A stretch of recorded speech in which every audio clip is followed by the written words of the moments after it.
జై తెలంగాణ. గౌరవనీయులు పెద్దలు మాజీ మంత్రివర్యులు, నీకు దండం పెడుతున్నా, ఆయన గొంతు నా మైక్ కంటే గట్టి, అరే ఆగురుపోయి గొంతు మైక్ కంటే గట్టిగా ఉంది, జర లొల్లి పెట్టకు.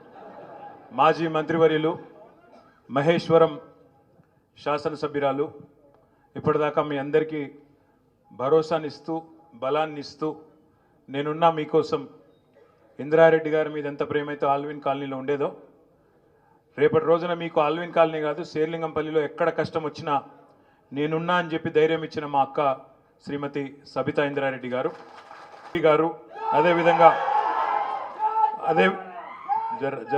రాగురు, మీరు నా చెవులలో పెట్టుకు రాగురు. తర్వాత తమ్ముడు రవి యాదవ్ గారు, వాళ్ళ హరీష్ గారు, కిరణ్ యాదవ్ గారు, ఇంకా చాలామంది, జమీర్ గారు, అదేవిధంగా ఇంకా చాలామంది పేరు పేరున ఈ కార్యక్రమంలో పాల్పంచుకుంటున్న ఆడబిడ్డలకు, అన్నదమ్ములకు, పేరు పేరున అందరికీ, పాత్రికేయ మిత్రులకు అందరికీ కూడా హృదయపూర్వకంగా నమస్కారాలు. పాతకాలంలో ఒక సామెత ఉండేది, చెరువు నిండితే కప్పలన్నీ వస్తాయని. కానీ మరి ఇప్పుడు మనం ప్రతిపక్షంలో ఉన్నాం, అధికారంలో లేము. మొన్ననే మీ ఎమ్మెల్యే జంపు కొట్టిండు.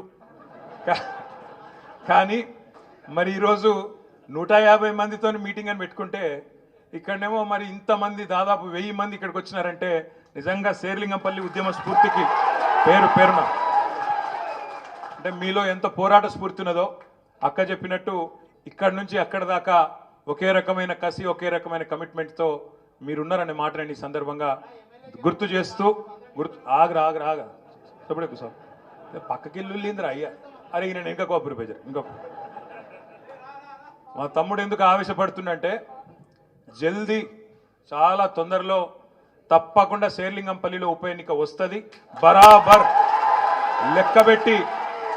లెక్కబెట్టి మోసం చేసిన వాళ్ళను లెక్కబెట్టి మడత పెట్టి తప్పకుండా మళ్ళీ ప్రజల్లో వాళ్ళకు బుద్ధి చెప్పవలసిన బాధ్యత మన మీదనే ఉన్నది.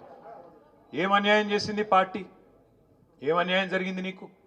ఎందుకు పోయినావు ఎందుకు పార్టీ మారి అంటే సమాధానం లేదు.